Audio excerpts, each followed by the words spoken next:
BNP ক্ষমতায় চলে এসেছে, নেতাকর্মীদের এমন ধারণার কারণে ক্ষতিগ্রস্ত হচ্ছে দল, কথা বলেছেন দলটির ভারপ্রাপ্ত চেয়ারম্যান তারেক রহমান। শক্ত প্রতিপক্ষ না থাকলেও অদৃশ্য শক্তির প্রভাব এবং ষড়যন্ত্রের কারণে আগামী নির্বাচন হবে আরও কঠিন।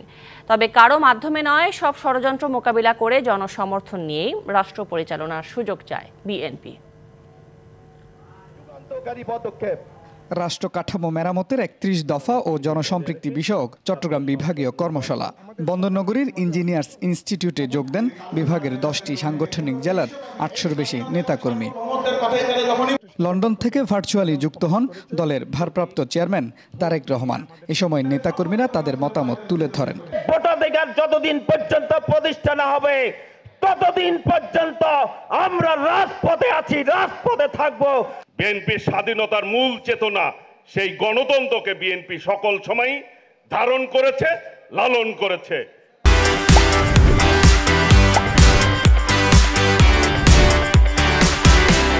পরে নেতাকর্মীদের উদ্দেশ্যে দেয়া বক্তব্যে ৩১ দফার বিস্তারিত তুলে ধরেন তারেক রহমান।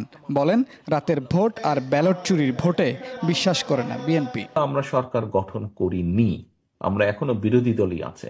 আমাদের যে সকল সহকর্মী এরকম ভুল উপলব্ধি করছেন, তাদের বিভিন্ন আচরণের জন্য বিভিন্নভাবে বিভিন্ন জায়গায় দল ক্ষতিগ্রস্ত হচ্ছে, দলের ইমেজ ক্ষতিগ্রস্ত হচ্ছে।